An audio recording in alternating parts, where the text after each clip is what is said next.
Et je voudrais commencer par rectifier ce que le frère Eras a dit. Ce n'est pas méchant.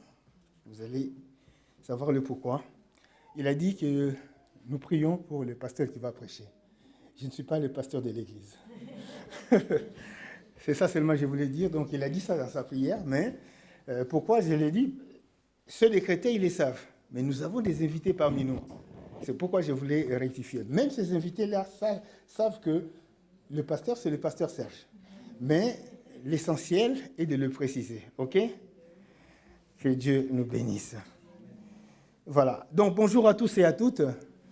Et surtout, bonjour à nos jeunes d'Evry qui nous visitent ce matin. C'est vrai que je ne connais pas. Il y a certains visages que je connais, mais pas tout le monde. En tout cas, soyez les bienvenus chez nous. Et c'est un privilège pour nous, l'Église des Créteils, de vous accueillir et puis de partager ce culte ensemble avec vous. Que Dieu soit loué. À vous aussi, mes bien-aimés de l'Église des Créteils, bienvenue dans la maison du Seigneur. Que Dieu nous fasse du bien pendant que nous allons écouter sa parole. Êtes-vous prêts à recevoir la parole de Dieu ce matin? Amen.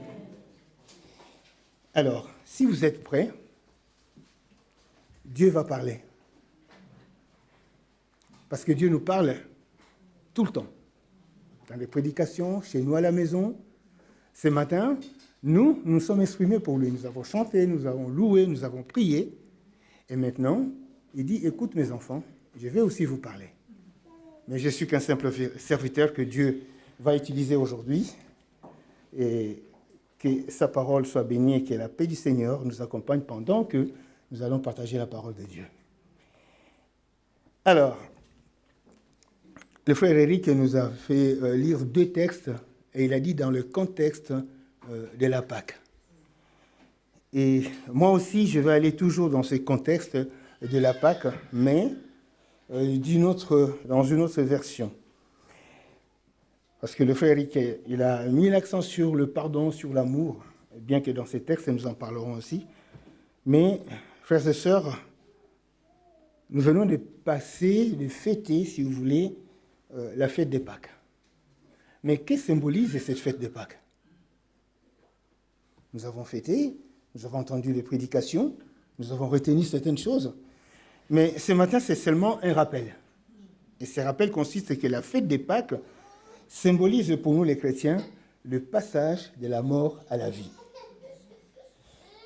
En général, c'est ça, le passage de la mort à la vie, de la résurrection de notre Seigneur Jésus-Christ, qui, au travers de cette Pâque sur la croix, Christ a fait quoi? Il a scellé, il a entériné la victoire de la vie sur la mort. Christ a entériné cette victoire, c'est écrit, c'est resté pour toute l'éternité. Le thème de ce matin, pour notre édification,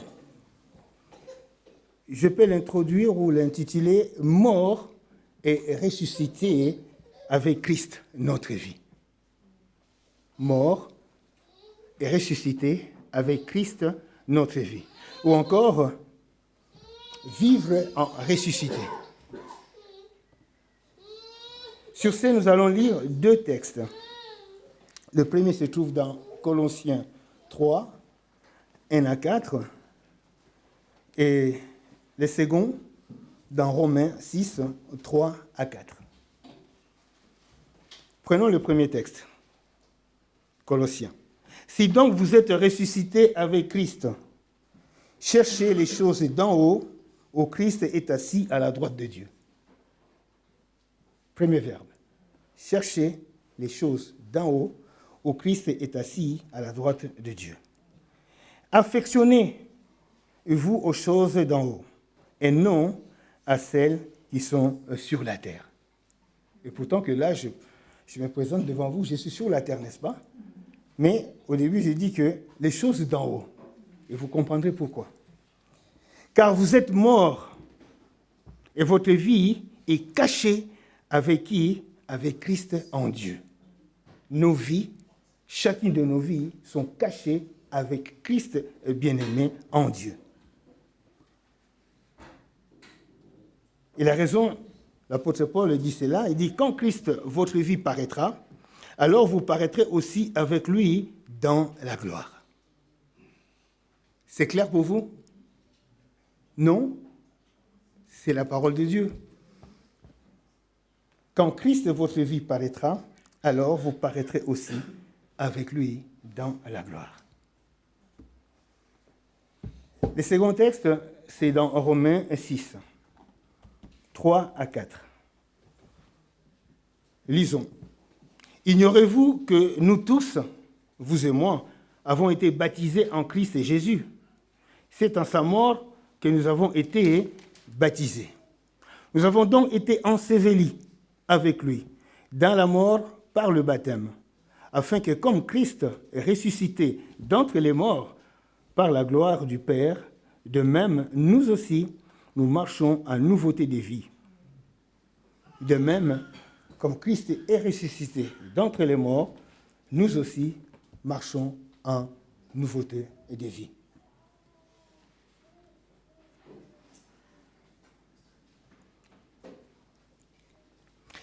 Dans ce texte de Colossiens 3, l'apôtre Paul ne fait aucun doute.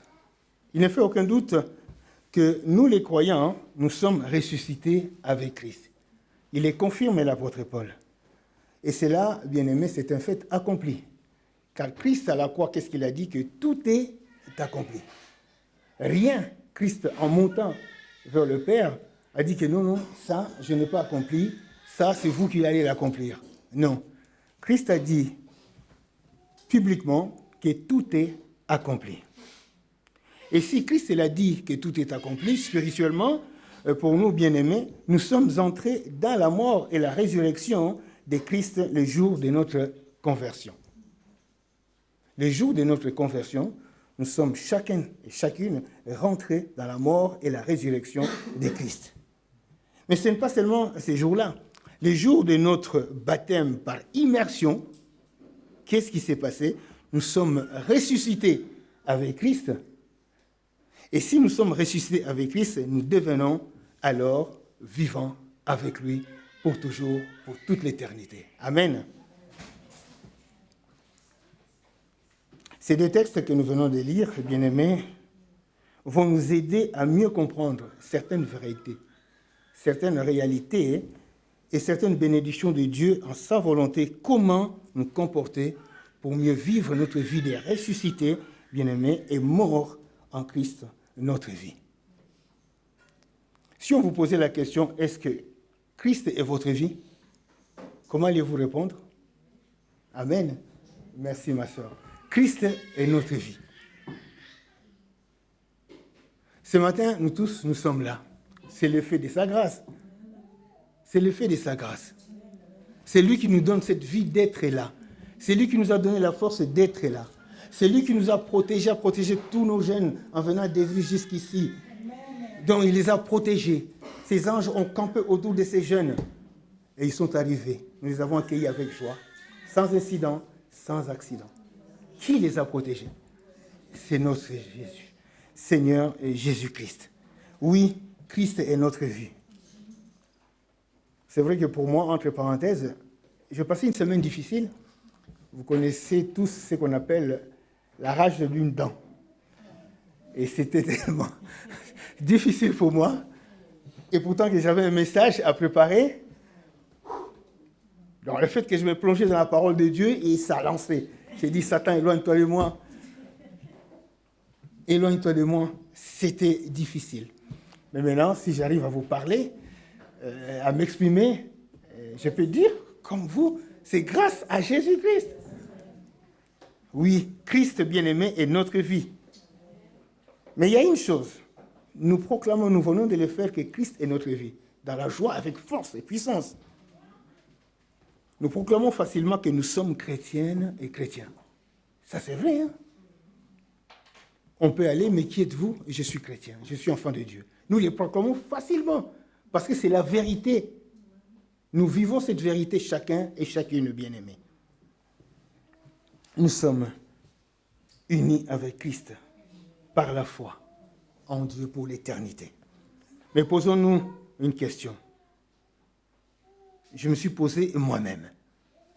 Est-ce que nous sommes, quand je dis nous sommes, moi-même inclus, est-ce que nous sommes réellement morts avec Christ? Je ne sais pas. Pour chacun, chacune. Est-ce que nous sommes réellement morts avec Christ? Nous avons fêté Pâques, nous étions dans la joie, nous avons sauté, Christ est mort et ressuscité pour nous, mais est-ce que nous sommes réellement morts avec Christ? Si tel n'est pas le cas, si notre vieille nature n'a pas été mise à mort, alors, bien-aimés, il est difficile que nous puissions recevoir la vie nouvelle en Christ Jésus. Parce que quand Christ vient en nous, quand nous avons proclamé que j'appartiens à Christ, ma vie change. Ma vie change. Mais si je ne suis pas mort en Christ, est-ce que je peux le proclamer? Que je suis réellement enfant de Dieu?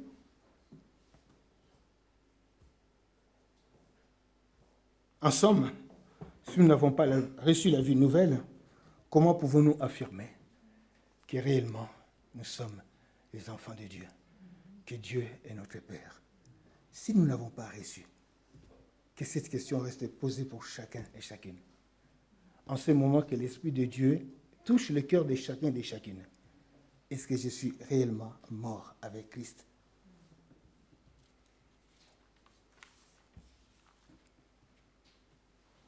Nous tous qui sommes là, nous avons bien accepté Jésus-Christ comme Seigneur et Sauveur de notre vie.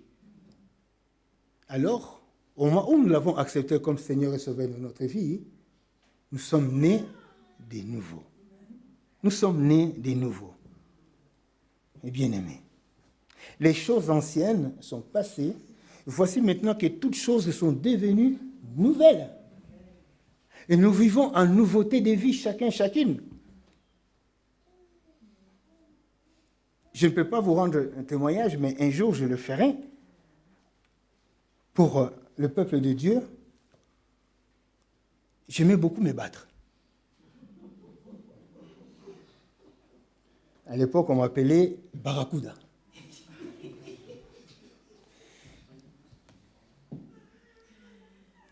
Tu dis un mot, je saute sur toi.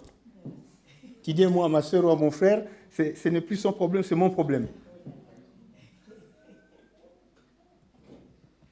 Mais aujourd'hui, c'est battre pour moi derrière. Je suis une nouvelle personne. Je rendrai un témoignage, ce témoignage un jour. Mais ce n'est pas pour dire seulement que les choses anciennes sont passées.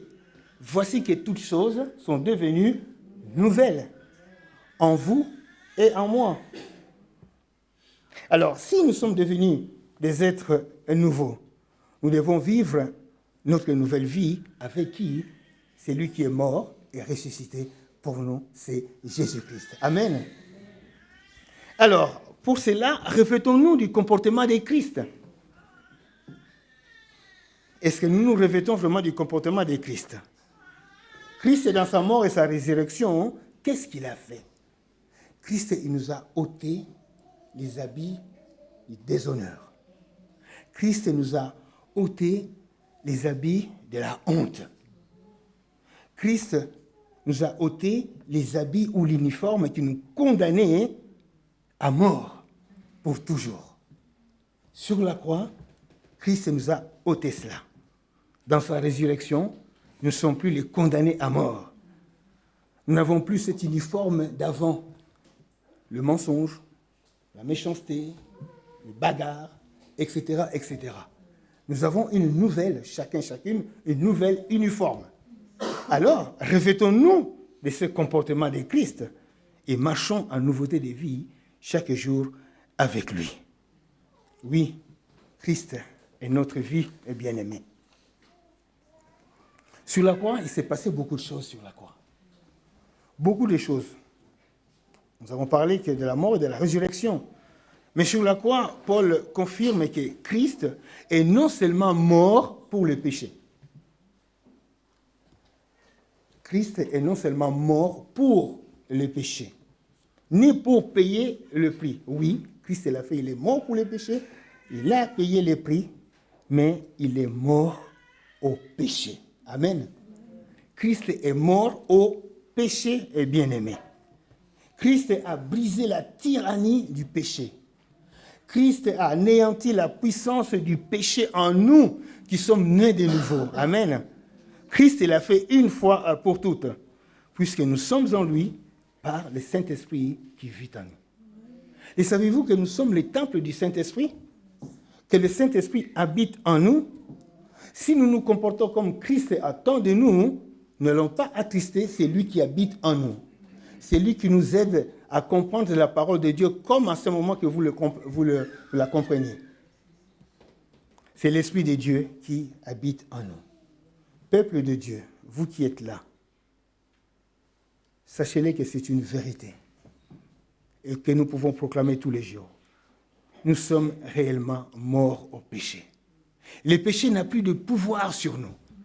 Le péché n'a plus de puissance sur nous. Quand le péché arrive, nous lui disons arrière. Tu n'as plus ta place en moi.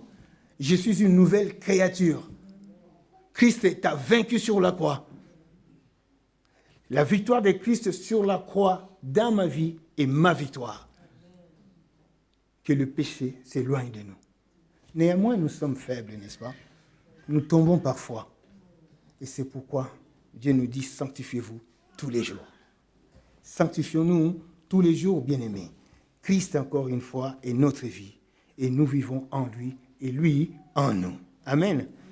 Nous allons lire 1 Jean 5, 12. 1 Jean 5, 12. Voilà. Non, là, c'est pas celui-là. 1 Jean 5.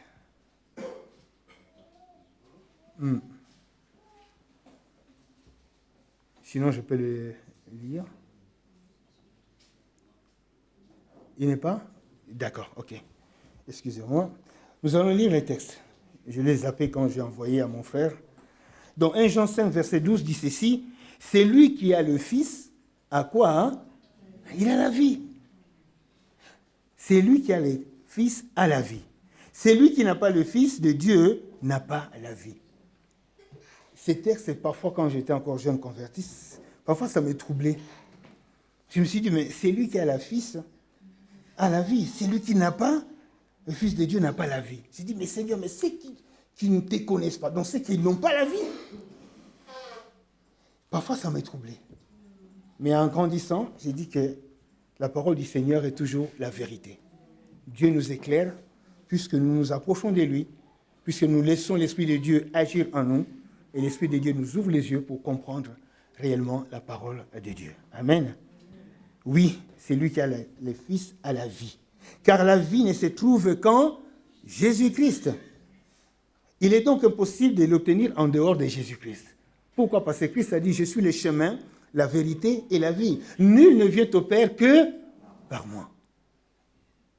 Oui, nous sommes sur le chemin de l'éternité, bien-aimés. Parce que Christ vit en nous. Parce que Christ est notre vie. Parce que nous le connaissons. Et nous l'aimons. Bien-aimés, il est impossible de l'obtenir en dehors de Christ. C'est pourquoi sa résurrection d'entre les morts fut un élément extraordinaire, sensationnel pour chacun de nous. Car ces jours-là, Christ, il est mort et il est ressuscité. Et nous aussi, spirituellement, nous sommes ressuscités avec Christ. Nous sommes ressuscités avec lui. Et étant ressuscités, qu'est-ce que nous avons reçu de lui? Parce que nous sommes ressuscités avec lui. Mais qu'est-ce que j'ai reçu de Christ sur la croix étant ressuscité? Nous avons encore une fois reçu une vie nouvelle. Et cette vie nouvelle, bien-aimée, n'aura pas de fin par la foi en lui pour l'éternité. C'est une réalité, une vérité et une confirmation. Donc, étant ressuscités, nous recevons une nouvelle vie qui n'aura pas de fin en Christ Jésus. Et en recevant cette nouvelle vie, qu'est-ce qui se passe encore? Nous partageons, bien-aimés, une vie commune avec le Père et le Fils. C'est une assurance pour chacun de nous. Nous allons lire encore un autre texte, 1 Corinthiens. Je pense que je ne l'ai pas zappé, celui-là. Corinthiens 6, verset 17. C'est bon? Voilà. C'est lui qui s'attache au Seigneur est avec lui un seul esprit. C'est lui qui s'attache au Seigneur. En recevant cette nouvelle vie, nous partageons une vie commune avec le Père et le Fils. Nous sommes attachés avec le Père et le Fils. Et nous devenions spirituellement un. Christ a dit, je suis un avec le Père. Et pourtant que ce même Christ, notre Seigneur, vit en nous. Et nous lui appartenons. Donc, nous sommes un avec aussi le Père, bien-aimé. Nous sommes aussi un avec le Père. Donc, celui qui s'attache au Seigneur est avec lui un seul esprit. C'est un privilège pour nous de partager, de posséder la nature de Dieu qui est éternelle. Tout en lui est éternel. En Dieu notre Père. Donc, si nous partageons cette vie, et si nous croyons en Christ, que nous sommes ressuscités avec lui, alors nous sommes aussi éternellement avec Dieu pour toujours. Bien-aimés, en recevant cette nouvelle vie, nous recevons aussi une autre chose, une autre bénédiction. C'est quoi cette bénédiction? Une intelligence nouvelle. L'intelligence nouvelle. Quand nous étions dans le monde, nous raisonnons autrement. Nous comprenons les choses autrement. Posez-vous la question quand vous parlez avec quelqu'un et quand vous parlez devant un païen, vous voyez son raisonnement, vous dites, mais pourquoi il n'arrive pas à comprendre? Et vous oubliez que moi-même, j'étais aussi comme ça, comme lui.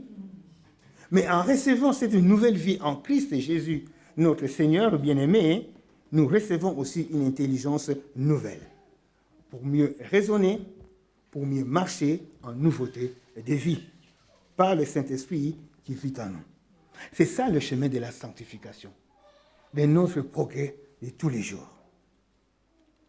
Bien-aimés, s'il est vrai que nous sommes crucifiés avec Christ, si vous le comprenez que cela est juste et c'est une vérité, crucifiés avec Christ, ensevelis avec lui dans le baptême, ressuscités et assis, bien-aimés, avec lui dans le lieu céleste, eh bien, nous ne sommes pas de ce monde. Nous sommes des citoyens et des citoyennes du ciel. Christ nous a élevés. Dans sa mort et sa résurrection, Christ nous a élevés. Il est assis à la droite. Puisque Christ vit dans moi, puisque Christ est ma vie, donc je suis assis avec lui dans le lieu céleste. Vous connaissez ce petit cantique qui nous dit « Assis avec Christ dans le lieu céleste ». Quand je regarde en bas, l'ennemi est quoi? Il est vaincu. Il est vaincu. Donc, quand nous chantons, est-ce que nous sommes déjà posé la question que je ne suis plus sur cette terre, je suis spirituellement assis avec Christ dans le lieu céleste. Ça, c'est une vérité, bien-aimée. Nous sommes assis avec lui dans le lieu céleste. Au travers de ces cantiques, nous ne sommes plus les gens de ce monde, mais nous sommes les gens des cieux. Notre royaume est là-bas. Mais nous sommes encore sur cette terre. Oui, bien-aimés. Si nous sommes ressuscités assis avec lui dans le lieu céleste, alors que devons-nous faire? Que devons-nous faire? Nous devons chercher. Chercher quoi? Les choses d'en haut. Nous devons chercher les choses d'en haut, bien-aimés, où Christ est assis à la droite de Dieu. Et pourtant que nous sommes assis avec lui dans les cieux, à la droite du Père. Mais il nous dit de chercher les choses d'en haut. Certainement, quand nous sommes montés avec Christ, quand Christ nous a élevés, arrivés à ce lieu de gloire et de majesté, spirituellement je parle, pas avec notre corps physique, nous avons vu quelque chose, nos yeux spirituels ont vu autre chose. Et c'est là quand nous posons la question que, oui, je suis assis avec Dieu dans le lieu céleste, mais je suis encore sur cette terre, alors je dois chercher les choses d'en haut que mes yeux spirituels ont vues. Il ne nous dit pas seulement de chercher, mais de nous attacher aussi à ces choses d'en haut. à affectionner ces choses d'en haut, à nous enraciner de ces choses d'en haut. En parlant de ce verbe enraciner, quand j'avais mal aux dents, je suis allé voir le médecin, les docteurs, et puis il me dit, mais excusez-moi, monsieur Matidika, parce qu'elle me connaît, il dit que les Africains, c'est sa phrase, vous avez bien les dents qui sont enracinées.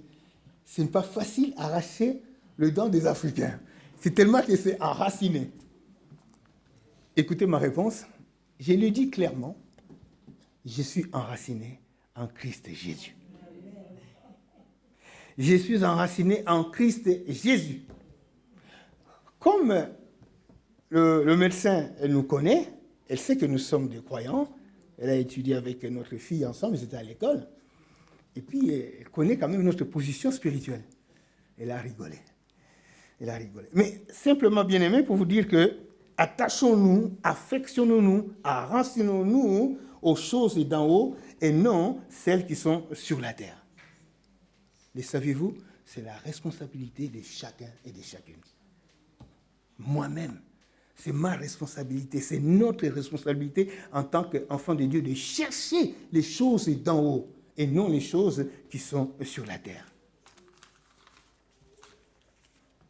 Les choses d'en haut, c'est quoi?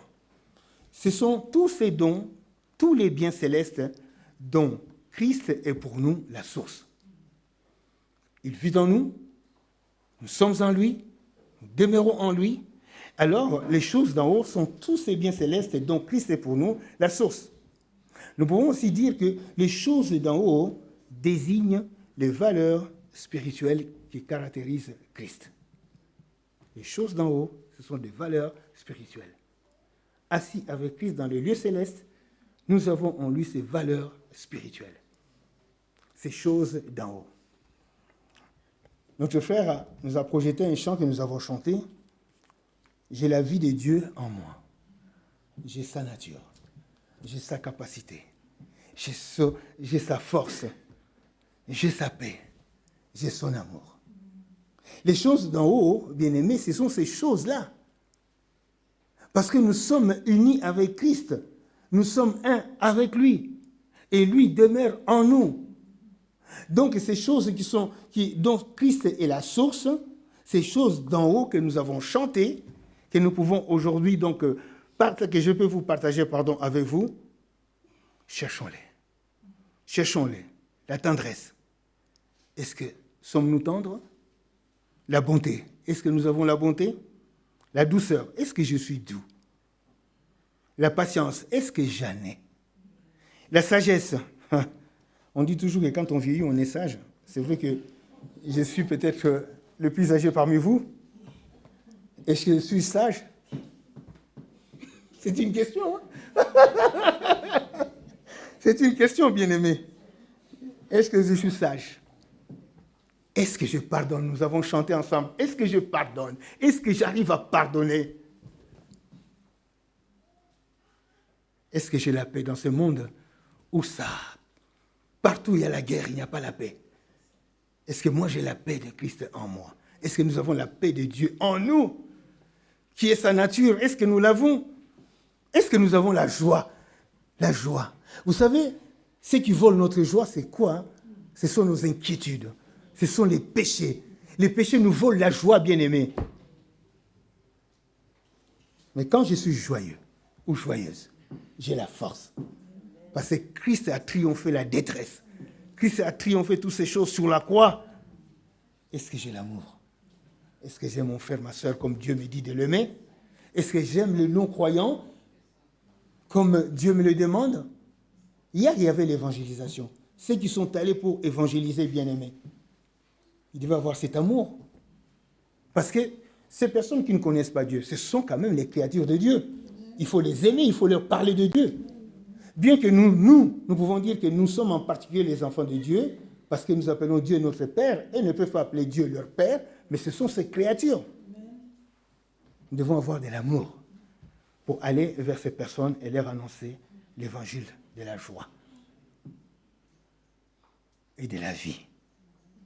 Oui, Les choses, je peux encore continuer, les choses d'en haut, c'est l'amour et la pureté.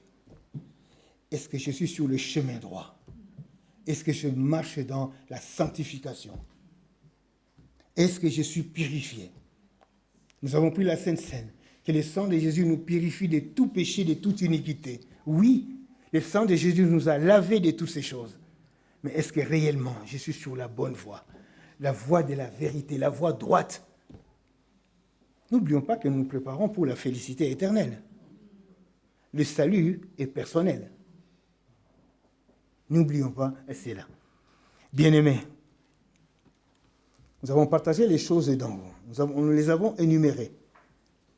Si notre cœur, qui est le siège de toutes choses, notre cœur, nous pouvons dire aussi d'une façon poétique que c'est les jardins divins où sont plantées toutes ces choses-là. L'amour, la joie, la sagesse, la paix, la tendresse, etc. Tout se passe dans notre cœur, qui est le siège de toutes choses, bien-aimés. Si nous cherchons ces choses dans notre jardin, dans ces jardins divins, si nous les cherchons comme Dieu le veut, non pas par hypocrisie, bien-aimés, alors nous serons des hommes et des femmes droites.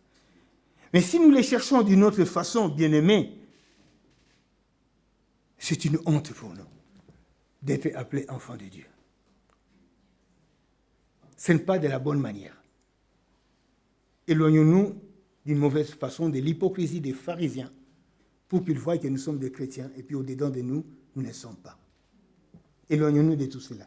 Proverbe 4, verset 23, que nous avons beaucoup lu ces derniers temps.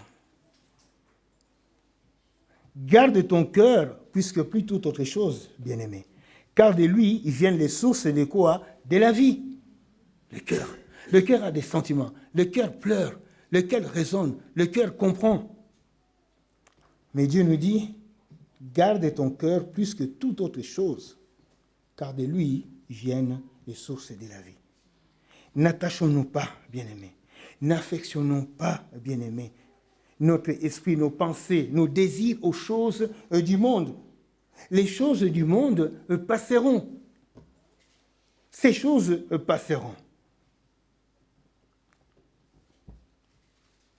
Je peux dire pour moi, qui est devant vous, que peut-être, bon, vous allez me dire, mais non, frère, ce n'est pas vrai. Mais souvent, on le dit, on le pense, que je suis sur la ligne droite maintenant. Devant moi, c'est un trou qui m'attend. Devant moi, c'est un trou qui m'attend. Donc, c'est la mort physique, ce n'est pas la mort éternelle. Éternellement, je suis vivant et je serai vivant pour toujours pour Christ. Amen. Et nous le serons chacun et chacune de nous. C'est une bénédiction que Dieu nous a offerte en Christ Jésus. Amen.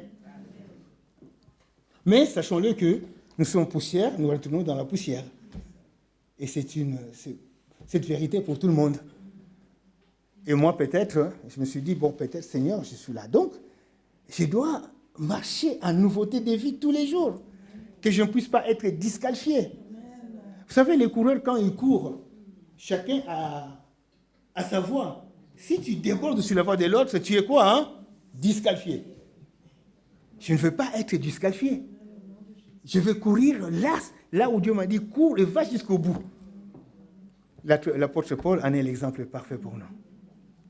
N'attachons pas, n'affectionnons pas notre esprit, nos pensées, nos désirs aux choses du monde. Mais, il y a un mais. Certes, il est vital de se préoccuper de la nourriture et des vêtements.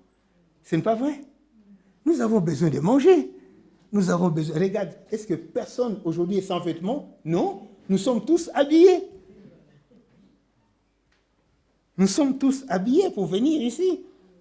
Donc, nous devons nous préoccuper de la nourriture, du vêtement, de prendre soin de nos familles, de prendre soin de notre santé et d'autres nécessités encore de la vie.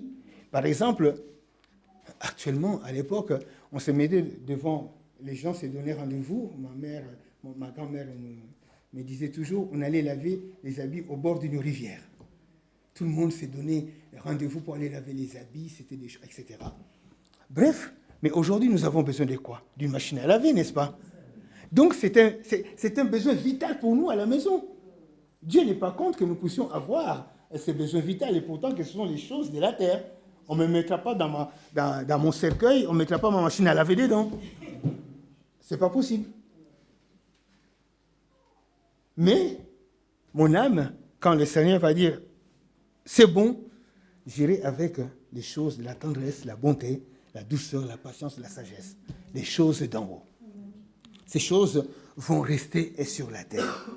Nous avons besoin tous d'une voiture. Ces jeunes sont partis d'Evry, ils sont arrivés ici, soit en covoiturage, mais ils ont pris ce moyen qui est une voiture pour se déplacer. C'est nécessaire et c'est vital. Et c'est une bénédiction que nous puissions avoir la voiture. Mais n'oublions pas, bien-aimés, que ces choses de la terre ne sont pas notre but final. Non, ce n'est pas notre but final, ni la source principale de notre bonheur. Ces choses sont éphémères. Sont éphémères parce que tant que nous vivons, combien de fois nous avons changé une machine à laver? Combien de fois nous avons changé une voiture, etc., etc. Plusieurs fois, n'est-ce pas? Donc ces choses sont éphémères. Sont éphémères ces choses. Mais celui qui fait la volonté de Dieu, celui-là, il demeure éternellement. Alléluia. Il demeure éternellement. Comme nous vivons dans ce monde, Christ nous a dit que vous vivez dans ce monde, mais vous n'êtes pas du monde. Et cela est vrai, parce que nous sommes les citoyens du ciel, nous sommes assis avec Dieu dans le lieu céleste, spirituellement. Spirituellement, nous sommes élevés, bien-aimés. Prenons cela en considération et bénissons Dieu de nous faire vivre cela pendant que nous sommes sur la terre. Glorifions-le, bien-aimés. C'est pourquoi Paul souligne la raison pour laquelle vivre dans le lieu céleste, en étant assis avec Christ à la droite du Père, doit être une norme fondamentale pour chaque chrétien, pour nous, enfants de Dieu. Car nous sommes morts, nous vivons dans le monde, mais nous sommes morts au système du monde.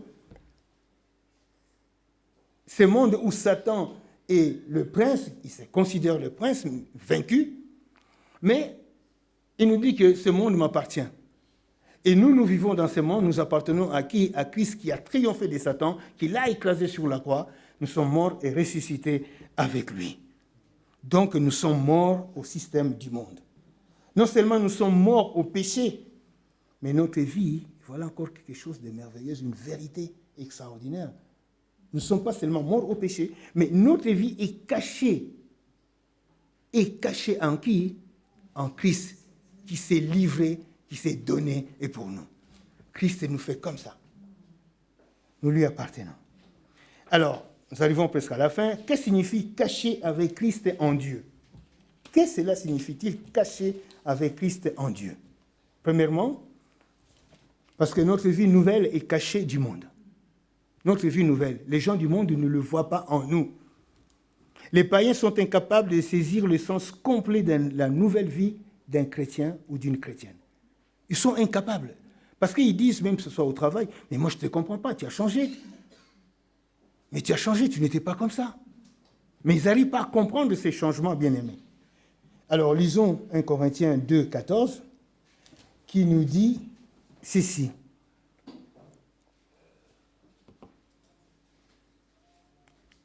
En parlant de la vie cachée du monde.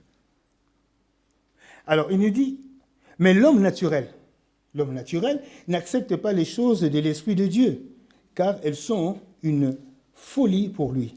Il ne peut les connaître parce que c'est spirituellement qu'on en juge. C'est pourquoi les gens, les païens, ne peuvent pas nous comprendre, parce qu'ils n'ont pas l'Esprit de Dieu en eux. Donc, comme ils n'ont pas cet Esprit de Dieu en eux, ils ne peuvent pas juger et comprendre les choses spirituelles, comprendre ces choses d'en haut que nous, en tant que chrétiens, nous vivons jour après jour au quotidien. Mais, il y a toujours un mais. Si les païens ne peuvent pas apercevoir Christ, parce qu'ils n'ont pas ses yeux spirituels, ni comprendre notre vie spirituelle, notre changement en Christ, mais il y a une chose qu'ils peuvent néanmoins apercevoir. C'est les fruits de notre nouvelle vie en Christ, de nos bonnes actions, de notre amour pour eux, de notre joie et de notre paix, etc., etc. Je reviens toujours, ce sont ces choses d'en haut. Ce sont toujours ces choses d'en haut. Eux, ils peuvent en apercevoir parce qu'il y a un changement. Notre vie cachée en Christ nous permet aussi de nous réjouir. Nous réjouir d'une sécurité éternelle cachée et protégée de tous les ennemis spirituels. Nous en avons des ennemis spirituels. Nous vivons dans un monde où le diable exerce sa puissance maléfique. Ne doutons pas de cela. Nous sommes attaqués tous les jours. Pour ceux qui travaillent, ils les connaissent. Dans nos quartiers, nous le voyons. Parfois même dans le transport, nous discernons parce que Christ nous a donné, nous a ouvert l'intelligence en discernant le mal. Nous les voyons, bien-aimés. Mais la parole de Dieu nous assure que cette sécurité est éternelle. Christ est notre sécurité. Nous disons toujours que le sang de Christ nous a lavés, nous a protégés. C'est vrai, le sang de Christ forme une ceinture de sécurité autour de nous. Nous ne le voyons pas, mais c'est une sécurité bien-aimée autour de nous. Quand Satan arrive pour nous attaquer, il voit le sang de Jésus, il ne peut pas. Il ne peut pas nous attaquer. Non pas seulement Satan, mais tous ces démons ne peuvent pas. C'est pourquoi la parole de Dieu nous dit que toute âme forgée sur nous sera quoi? Sans effet. Sans effet au nom de Jésus. À cause de le sang de Jésus qui nous couvre, qui forme une ceinture de sécurité. Vous voyez le président de la République, de partout dans le monde. On voit toujours autour de lui les gars du corps, n'est-ce pas? Avec des mallettes, etc., etc. C'est une protection pour lui. Bon, c'est mondain, ce n'est pas pour nous. Mais nous avons le sang de Jésus qui nous protège. Et réjouissons-nous, bien-aimés, de cette sécurité éternelle. Réjouissons-nous de cela. N'oublions pas à tout cela, bien-aimés. Peuple de Dieu, toutes ces bénédictions du salut que nous venons de les énumérer, que nous venons de partager, sont pour nous un héritage qui ne se corrompt jamais, ni se souiller. Non. Si j'ai de la bonté, ma bonté restera éternelle. Ne peut pas se souiller, ne peut pas se flétrir, car il nous est réservé dans le ciel. Quand nous sommes baptisés, quand nous sommes ressuscités, assis à la droite, nous avons vu spirituellement. Maintenant, je vous parle, je suis dans mes yeux charnels sur la terre. Mais quand, spirituellement, bien-aimés, nous nous projetons dans les cieux, nous voyons toutes ces choses. Actuellement, Christ, le ressuscité, est caché aux yeux physiques. Actuellement. Il est caché aux yeux physiques des hommes. Mais un jour, qu'est-ce qui va arriver? Pardon? Christ paraîtra. On est bien d'accord. Christ, un jour, paraîtra aux yeux du monde. Il paraîtra. Et ces jours-là, tout le monde le verra. Tout le monde le verra. C'est pourquoi, bien-aimés, nous, en tant qu'enfants de Dieu, peuple de Dieu, nous sommes dans la famille de Dieu, notre gloire véritable est encore à venir. C'est encore à venir, bien-aimés. Christ est notre vie. Christ est notre espérance. Christ est notre bonheur. Car le vrai bonheur consiste à les connaître. Il y a un chant qui dit « Quel bonheur de les connaître, cet ami qui ne saura changer. » Jamais. C'est le bonheur de connaître Christ, n'est-ce pas? Tous ces religieux que nous voyons, allez leur poser la question. Quel est ton bonheur? Ah, c'est d'avoir de l'argent. C'est d'avoir une grande maison, une villa. Dieu n'est pas contre ça, d'avoir une maison. Dieu n'est pas contre cela. Mais le vrai bonheur, c'est de connaître celui qui est mort et ressuscité pour nous. C'est lui qui est vivant avec nous. Nous demeurons en lui pour toute l'éternité. Pour finir, la clé de vivre en ressuscité, la clé de comprendre que je suis mort et ressuscité avec Christ, c'est d'avoir une vie centrée sur lui, notre bonheur, notre espérance, notre vie. Comment? En cherchant toujours les choses d'en haut, parce que nous sommes encore sur la terre, ces choses sont impérissables, n'est-ce pas? Car toutes les richesses et les bénédictions de Dieu, vivants et éternels, sont accessibles. Je ne peux pas dire que si aujourd'hui je ne suis pas tendre, que je ne serai pas tendre. Non, c'est accessible. Aujourd'hui, c'est accessible. Je n'ai pas la bonté, je suis toujours colérique. Non, c'est accessible, bien-aimés. Ne doutons pas. Dieu nous aime et il prend soin de nous, il est patient. Il veut que nous tous, nous puissions le rejoindre. Et nous le rejoindrons dans sa grâce. Oui, vivant éternellement. Sont accessibles pour qui? Pour celles et ceux dont la vie est cachée en lui, en Christ Jésus. Voici ce que j'avais à vous partager ce matin, bien-aimés. N'oublions pas, continuons à chercher les choses d'en haut. Parce que nous sommes assis avec Christ dans le lieu céleste. Ne doutons pas. Nos combats au quotidien, nous les avons déjà gagnés au nom de Jésus-Christ. La victoire de Christ est notre victoire. Proclamons-la tous les jours, bien-aimés. Ça ne va pas au travail, proclamez la victoire et ça ira. Ça ne va pas pour mon enfant, nos petits-enfants, proclamons que la victoire de Christ sur la croix va tout changer. Ne restons pas tristes. Ne demeurons pas dans la tristesse. Invoque-moi, je vous répondrai. Alors, que Dieu bénisse sa parole. Que cette parole puisse nous faire du bien. Que nous puissions méditer cette parole jour après jour. Bien-aimés, Dieu nous aime. Il nous a choisis, ce n'est pas pour rien. Parce que son amour demeure en nous. Amen.